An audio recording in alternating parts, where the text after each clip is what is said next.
That's Sam. I'm Chris. Big dog.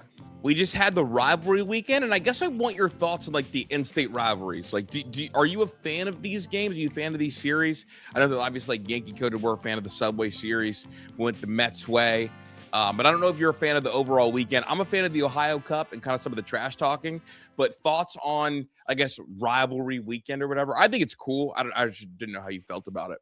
No, I actually love it. I think it's one of the cooler concepts that Major League Baseball has really come out with. I feel like sports has no one else really does this across sports. No. I think it's a really cool idea. The only problem that I realistically see with it is some of the matchups like don't necessarily make a ton of sense as far as like bad blood. Like obviously, like Yankees and Mets is going to have a ton of juice, yeah. but Boston, Atlanta. Does Boston, Atlanta have any juice? Right? Like, where does that like come from? Right. So like you end up in that weird pickle where it's okay, like you're matching up teams that don't necessarily have like completely storied rivalries. Yeah. But I think the concept of it is one of the coolest things, like you said, in sports. I think it rocks. Yeah, I think it's awesome. Yeah. I mean, I had a blast watching it, and it's unique because like obviously as a Yankees guy, I was at the Cavs game on Friday.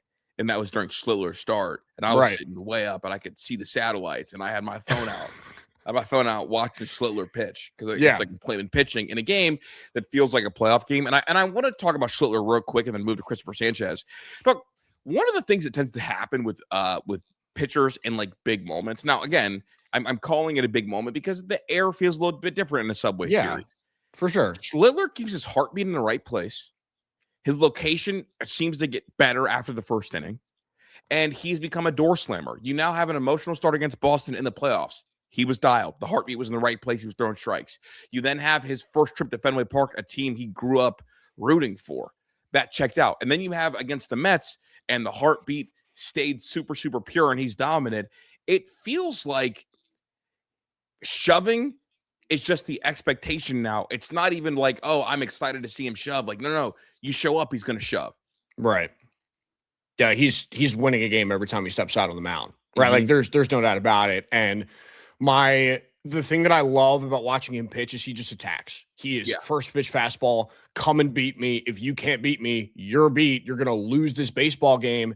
And don't get me wrong, Chris, like he gives up the home run to Soto on Friday night. But what did he do in that scenario? In a 2-strike count, he goes right at him with a fastball. You lose to Juan Soto. Like it is what it is. But he is attack. He's going to come at you no matter what. Fearless. Like it's a level of dominance that you see from some of the game's greatest. And I think that we're at this point now where we can put him in that upper echelon of starting pitchers in Major League Baseball that just have that just killer instinct mentality. Dude, I trip out, dude, because I think that like brand bias, like prospect brand bias goes so much into things. Like we didn't make Skeens prove it for this long before we're like, oh yeah, you're next. Like we don't make guys prove it for that long before we're like, you're next, unless they're a later round pick. To me, Schlittler is one of those ones. I have no issue comparing him to Skubal. I mean, we're watching stuff that like we haven't seen anybody do since Prime DeGrom, since 18 DeGrom. And so for me, you saw it on social media beginning of the year. I'd be like, close enough. Welcome back, Jacob DeGrom. Close enough. Like, we're here. And the fastball command, living on the black and coming at you with 90% fastball, for me, he's one of those ones. Another guy I want to talk about who has been a dominant kind of innings monster too, ERA at 1.82 this year, Christopher Sanchez threw a complete game shutout. I have him in fantasy. Scored me 40 points, 40 burger, and your boy remains undefeated. I'm 7-0. Kidding me right now? Yeah, dude, I haven't lost a game in over a year. Dude, Christopher Sanchez and Schlittler, they are appointment television, a joy to watch. I think Christopher Sanchez is the only pitcher in baseball right now that I think has a case for being better than Cam, other than Ohtani, who I'm worried about the innings right now. But when I'm talking about guys who are going to pitch every 5 days, and it's like, oh, this down your throat, those are the two. Christopher Sanchez, again, with the complete game shutout. I love seeing it. I love it. And it was against a Pirates lineup that I think that we really like, right? Like there's a lot of boppers in that lineup. They have some dangerous bats in that lineup. And he went, the thing that I loved out of that start was the whole Ozuna thing, right? Like Ozuna said, I'm going to get you. And he just toyed with him the entire day on Saturday. It was an awesome watch. It is so awesome for the Phillies that they're able to stack Sanchez and Wheeler. I think that is one of the, like, as far as duos in Major League Baseball with starting pitchers, that is, I mean, like, top 3, top 2, top 1. Like I think those it's two I think guys it's when I they're at think their it's peak, top it's awesome. one. I think it's top one because Fried is hurt, and Fried, Yeah. you could tell that his stuff wasn't stuffing the way we're used to Max Fried. And Wheeler, Right. since he's been back, his ERA is sub 2 also. Yeah. So them as a tandem, I mean, they're 16-5 after their 10-game skid. Like this Philly team is fully back. And with Christopher Sanchez, dude, like we are at this point in time now where, I mean, this is year 2. I think that people in circles last year were calling him a top 5 guy, maybe like a top 10 guy at like the basis of it. But I think we're at the point now with Sanchez too, where he's a cemented top 5 guy in the sport that, hey, look, you're up there with the Schoolboy and the Skeens. So I think that these two are chosen right now to a T. And as far as like from a consistency aspect, as you know, with the National League and the Cy Young race and things like that, I think that I have a lot more faith in what Christopher Sanchez can give me over a full calendar year than what a Shohei Ohtani can give me, because you don't know, right? There's a lot of unknown, and like with Shohei Ohtani, the pitcher.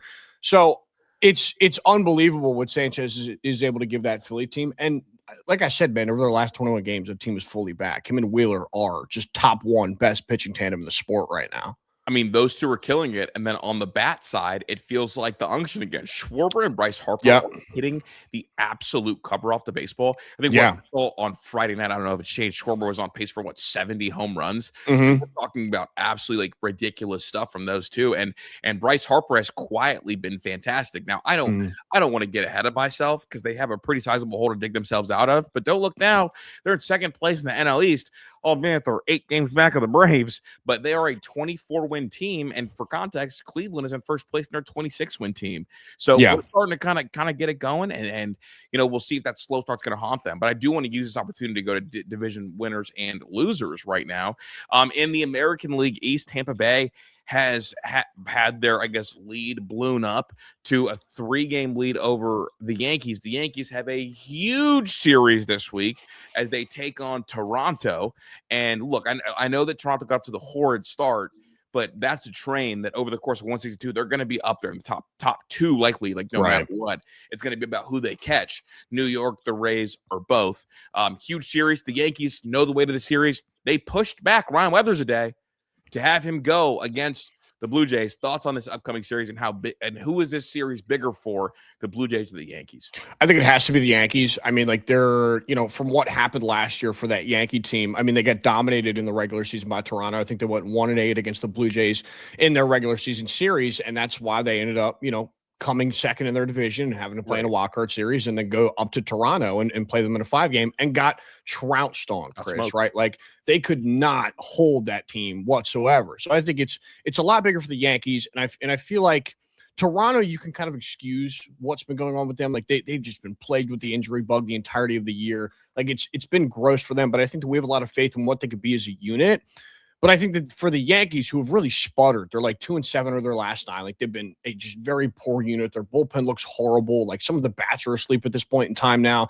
So they have 4 against Toronto, and then they play Tampa Bay this weekend. So this is just like a huge week, AL East monster week for the Yankees. And I think coming out of this week, we're going to learn a lot about this Yankee team and how good they can actually be. Because listen, man, at the end of the day, you have to beat your divisional opponents. The Yankees did not do that last year, and they sputtered out because of it in the postseason last season. So it's huge for them. In the summer too, with Boone. Yeah, Boone swoon. You want to go into the summer like at least feeling decently good. This is a great week to either get right or get wrong. Right. Yeah, so it's the Boone swoon thing, right? Like they kind of crash and burn in June, and then they sputter into July. They add at the deadline, you know, in July, and then they're like good down the stretch. And then we get to the postseason and it kind of gets all blown up and nobody knows how to hit anymore. Shout out to the cold weather. Shout out Jazz Chisholm Jr. But yeah, I think this is a huge week for the Yankees as far as, you know, being able to play Toronto and kind of get their demons right from last year. And then they're playing Tampa Bay at home, but playing Tampa Bay at home, who's just going to dink and dunk you the entire time. And it's just going to be like relatively ugly baseball this weekend, but I'm excited to see it. There's a lot of storylines that are going to come out of this. And dude, when do they get Cole back? Remind me. I mean, I'm not. So Cole threw Saturday. I think he's going to throw again Thursday. So then my assumption is that he would make his season debut next Tuesday or Wednesday. So they're going to get I him think after that's when he'll be back. They're going to get him after this gone. Okay. Yes. I just want to double check. Obviously, you're the Yankee guy. Shout out you and Ryan and Fireside Yankees. I want to talk about the Central real quick. The Cleveland Guardians, hey, the offense is back. They had 6 guys hit home runs. Our boy, Chase DeLauder. Yeah. Bro, his home runs just look cool. They're so sick. It looks so cool, bro. The pop of the bat is awesome. I don't know how that's like intact. You know how like when you sit down with your boys and you're like, yo, let's throw on some highlights, right? Like it's like late night, like you'll usually throw on some like basketball highlights, you're like throwing whatever. Dude, at this point now I'm throwing on Chase Louder highlights. They're so fun to watch. Like the homers are so sick. They're electric. Like, and you love that for them. And Chris, I'm gonna be honest with you, that's a team that I want to buy so bad at the deadline for a big bat. I think that if they buy at the deadline for a big bat, they're gonna be great. Dude, I think they should buy at the deadline for a big bat, especially now that they've kind of sold on the idea of having a big bat at catcher. They have a left field spot open. I think that with the way Bazan is playing, he's in 271. With the way DeLauder is, and I tell people DeLauder needs to be their leadoff hitter. Like if DeLauder, Baz, Hosey, I think that's the perfect I guess 1, 2, 3, and then you can flip Hosey and Baz if you want, because if you want to break apart your lefties, there's no longer a need for Steven Kwan in that lineup. So I think moving him and getting a left fielder, and they like Schneeman's playing well, Angel Martinez is playing well. You know, they're a team and they have a big. What would have been a big series? They got Detroit this weekend, or this week, excuse me. If Scoob was healthy, it would be a huge series. Yeah, it's not very good right now. But if they buy at the deadline, they could be a really dangerous team.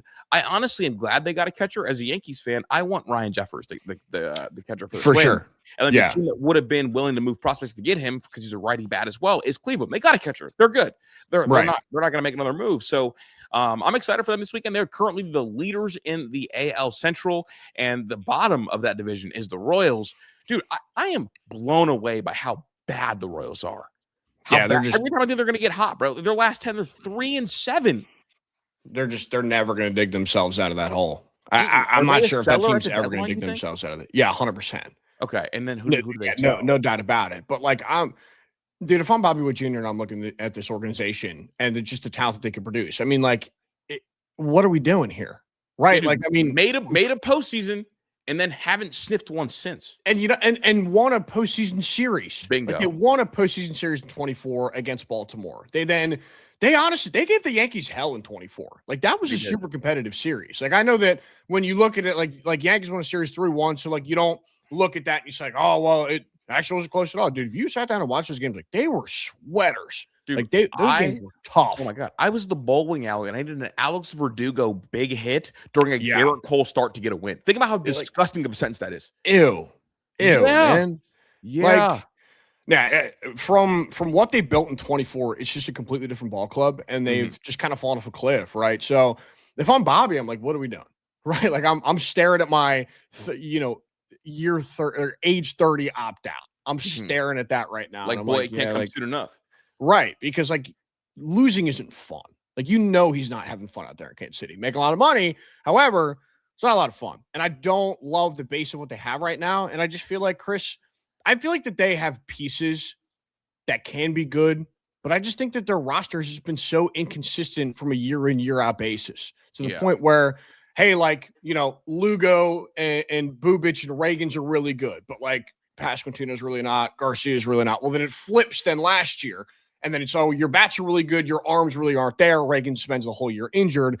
They're just like the most inconsistent team in Major League Baseball to a fault. So it sucks for them, man. They're just going to kind of stick in the dweller and probably sell. Yeah, I think they're going to. Kags is putting some good swings on baseballs recently. He did have a home run the other day that was good. A blast. Nuke. Yeah, it was a nuke. A nuke. You know it immediately, and he's got to get things going for you to feel good about them. But at the bottom of the division, they should indeed be sellers. Again, it's another episode, Sam, where we are in the AL West, and we're looking, and the Athletics are still in first place. They are 23-23, so 500. The rest of the division is below 500. The Rangers are sitting in second. Nick Kurtz has been on base in 40 consecutive games, leading all of baseball in on-base percentage. Look, I think he's a monster, and I don't blame people for not wanting to pitch to him. In that ballpark, he's got the biggest power. Will this hold, or we'll be doing our next episode on Thursday, and at that point they'll be passed by the Rangers, who it's a big series. Well, no, the Rangers have the Rockies, but the A's have the Mariners, and at some point the Mariners are gonna get it going. Yeah, here's kind of the thing with the Athletics, right? Like, we love what their lineup is. Like, I personally love what their lineup is. Like Kurtz is incredible. He's one of the best hitters in baseball. The problem that I have with the Athletics, and I feel like we say this every single week, and why it won't stick, their pitching staff is not. They cannot good. pitch. They cannot pitch. Yeah. Like, it's the ghost of Jeffrey Springs and friends, right? Like, it's a really just weird group. I feel like, though, I'll tell you what, midsummer, if we're still kind of sitting in this spot and they want to buy a starting pitcher, I think that that's a team that could totally tap up and shell out assets and end up with a relatively decent group by the end of the summer. If they go out and they're still just like at this pace, and like I think they're going to be neck and neck with the Texas Rangers as far as winning the AL East, you buy 2 starting pitchers. I think you can really convince me that they can win that division, Chris. And that's my mistake. I said they were playing Seattle. They have the Angels this week. Chicago has Seattle, the White Sox. Yeah. So that's my bad. Blunder on that. But no. I mean, I think they have the pieces to buy as well. I think that's important because they've got prospects that they acquired from that Mason Miller deal. Yeah, DeVries. I mean, but like now they're not moving. I don't think you're dealing DeVries. No, they're right? not moving DeVries. And they've got prospects they can move. I do want to shout out here one guy that's just been unbelievable for this Athletics team, and currently has the 3rd highest WRC plus in the sport. Doesn't get talked about enough. It is Shea Langoliers. And listen, Chris, we're 50 games in, right? Like, we're 50 games in where we can start to form these opinions about players like, hey, like, I think this is what you are. Shea Langoliers, best catcher in baseball. Is that where we're at now? I'm a Drake Baldwin guy, but I can't argue it. I'd have to really sink my teeth in, and also like Drake. Shout out the blue 30 on the back. Shout out Drake Baldwin. So like, I don't know, but Langoliers has been the best catcher this year so far. Yeah, like I'm not going to push back on that. Yeah, I mean and for a guy that I feel like he is just taking strides every single year. And I think this is the culmination of what he is as a hitter, which is awesome. And he calls a great game back there behind the dish. So for him to be their most productive hitter, and it's not Kurtz, is kind of crazy, like just that being a baseline thing. But it's been really cool to watch his major league career kind of progress and become one of the best catchers of baseball. So shout out Bangalores, 3rd highest WRC plus in the sport. Chris, that's nutty. That is nutty. He's so good. Yeah. So good. Like, oh man. He does it. Just real quick on the A's, something that I don't know if people realize. Look, DeVries is their top prospect. I believe the number 1 prospect in the sport, according to MLB Pipeline. But their 2nd, 3rd, and 4th best prospects that all have an ETA before 2028, all left-handed pitchers. So you're look, those pitchers, I'm just saying, you can deal those and get one, or you bring them up and hope they got it. You got to do one of the two, right? I think we're dealing. If you invest in the young core, you just bring them up. Which one are elite? Okay, well, here's the thing, right? So when are they going to Vegas? I think next year, the year after. I don't know. They're going next year. Go buying. Go buy. Go buying. Go buy. Like, get these guys out of here. You have the core as far as what the lineup is. Let's get some big names up in here. We'll get some guys to come out and play in Las Vegas. Everybody's going to love it. Get some talent in that room, man. I think that this team could take a legitimate step if they have like legit starting pitching in Major League Baseball. Like this team could be a real contender, Chris. They could be a monger, dude. I love that lineup. And shout out to Seattle for bringing up Colt Emerson. I believe he's making his big league debut. In the NL, the Braves running away and hiding from the Phillies. They are 8 games up, and the Mets are 11.5 games up, and they have finally hit the 20-win mark with their most recent win over the Yankees. The Mets are they're just in a bad place, dude. I want to see them sell, but one of the pieces that they could have sold broke his leg off of a Spencer Jones line drive. Yes, pitching scary. And that's a huge blow because Clay Holmes wasn't going to be their most valuable trade asset they're willing to part ways with. Because look, up until this year, he had been their best pitcher, better than Nolan and better than Freddie Peralta. I mean, he was going into that game a sub-2 ERA guy. That's tough to do. Even after the game got hit around a little bit, was a 2.2 ERA guy. And the Mets' luck continues to get worse. They're injury plagued, and when they're healthy, they're bad. So it's been a tough year for them. I mean, that has to cement that they're selling, right? Yeah, I mean, listen. So they took two of three from the Yankees, But at what right? cost? But so they took two of three from the Yankees. But if you sat down and watched those baseball games, like you would think, oh man, like big walk off yesterday. They hit the go ahead home run off David Bednar to tie the game in the ninth inning. Dude, this team is bad. Like Yeah. they make mental mistakes. The errors are gross. Bichette had a Luis Castillo moment yesterday. Carson Bench had a Luis Castillo moment on Saturday night. I don't necessarily think they're all mentally there. There's a lot of problems with this Met team. I guarantee you the overreaction on the internet this morning is probably, oh, the Mets are back. Took 2 or 3 from the Yankees. We're feeling good.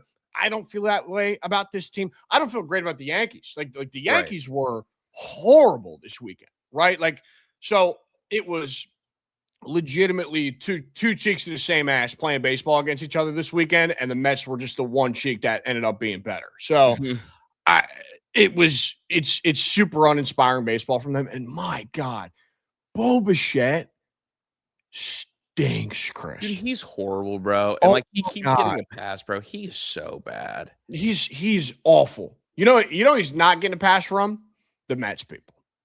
The Mets people are all over tearing him apart. $42 million. That's the number I keep seeing from Mets Twitter. Is they're just freaking out about him. And I think we're selling, yeah, for sure. So, if there's no Clay, I mean, is your biggest asset Freddie Peralta?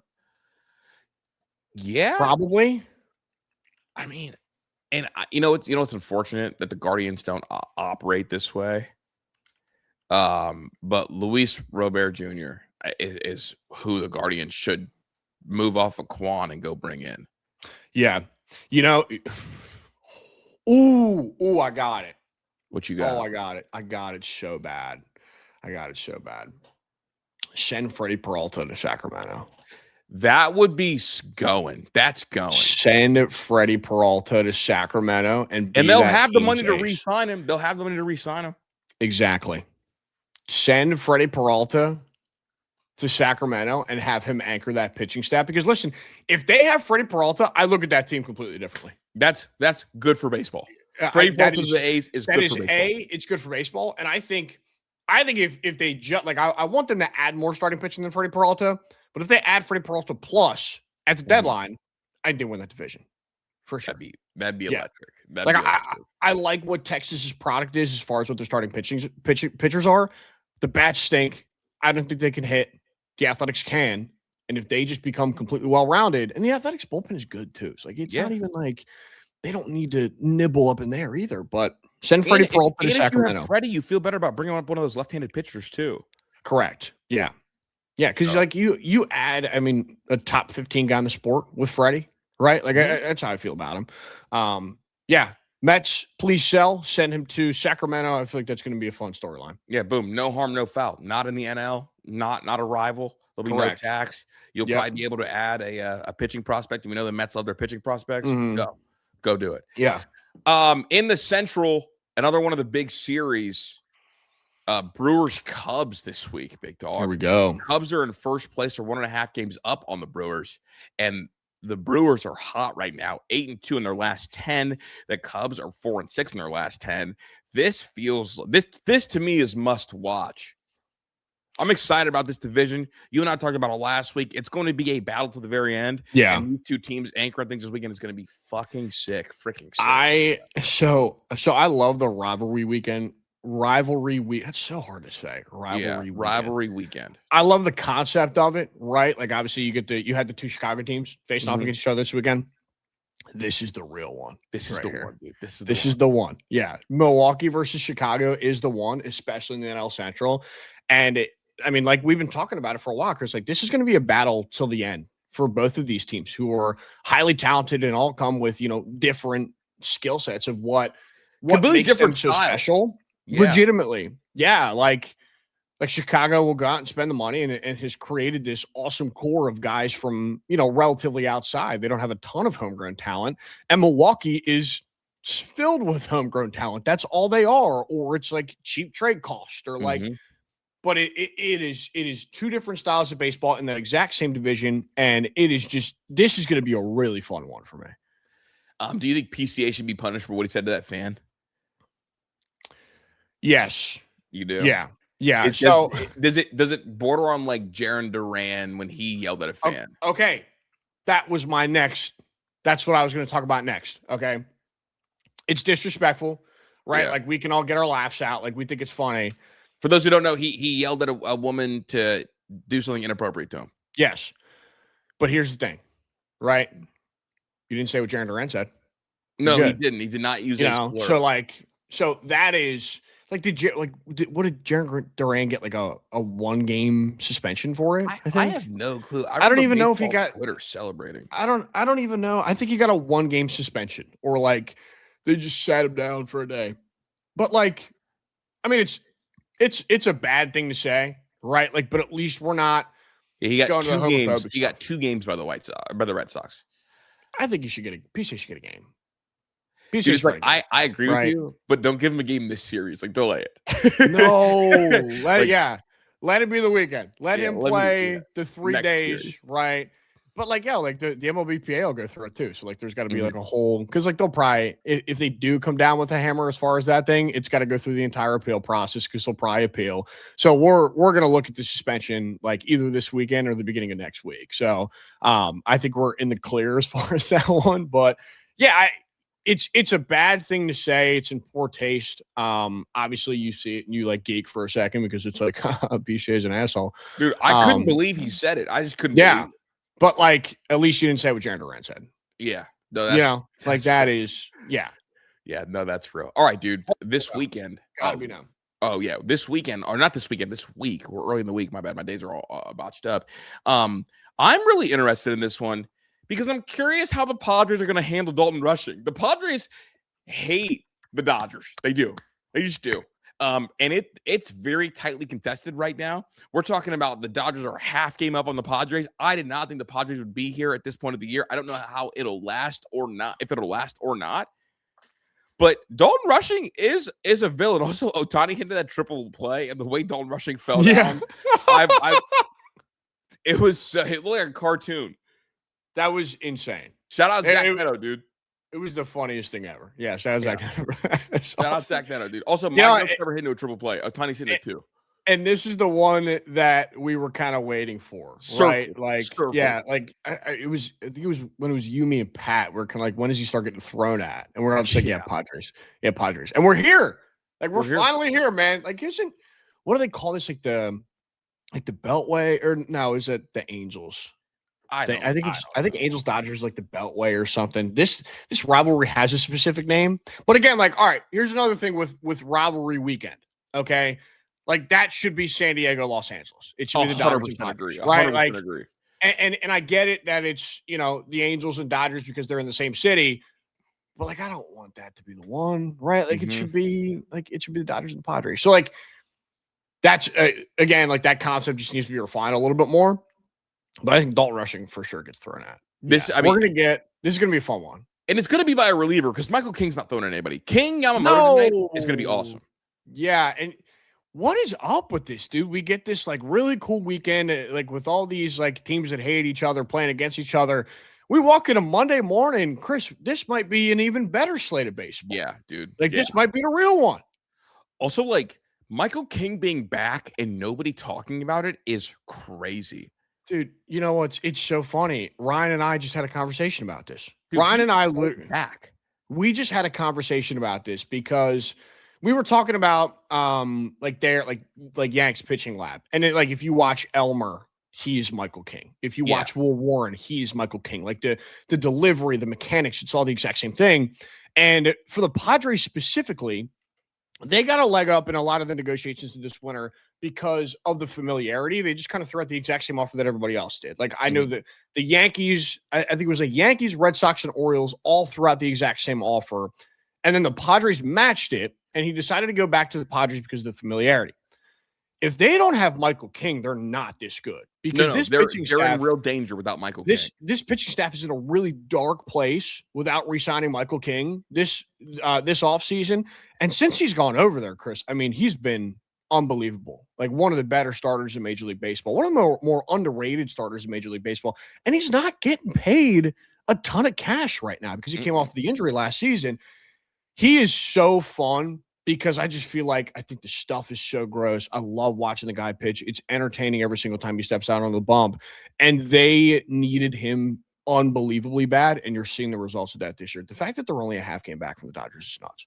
It's crazy. And they can literally take the lead today. Yeah. Like it's crazy for the amount of talent that's on that Dodger team, right? And like I think going in, and Tatis stinks, right? Yeah, like, they're doing this. So Tatis hasn't done anything. Yeah, literally nothing, right? Dude, right now, bro, no one's talking about it. Michael King, better ERA, more strikeouts than Yamamoto. That's crazy. Yeah, that's crazy. Yeah. That's crazy. No, it's just been like Michael King, after kind of struggling a little bit last year, this year is just back to absolutely shoving. And last year was a quote-unquote struggle. He was 3.4 ERA. This year he's sitting at 2.6. What did he for 70 innings last year? Yeah. Mm-hmm. He was hurt. He was he was hurt, which part of the concern. Yeah. Is that release point's a little bit unique too. And so you wonder how that elbow is feeling. But even his first year in San Diego, he was in a Cy Young race the entire time. 295 with 200 Ks, dog. Yeah. Like he was freaky that first year in San Diego. Like you looked at the Soto return, you're like, I think we're comfortable with Mikey King. Right. Like, and obviously the Yankees win the trade because you go to the World Series. But the Padres being able to get a guy like Michael King in that deal is awesome. Dude, it's crazy because here we go. Like that year, Dylan Cease had a 3.47 ERA and was considered the ace for that team. Michael King 2.95 and over 200 strikeouts. Now Dylan Cease went 224 on the strikeout side, but Ks per nine was 10.6 and 10.4. They're that close. So Michael King back is awesome, and today should be absolutely electric. Dog, that's all I got for today. You're a legend. Rock and roll. Yeah, rock and roll. Follow us on all socials. They'll be down below. Go check it out. And me and Sam will talk to you later this week. Peace.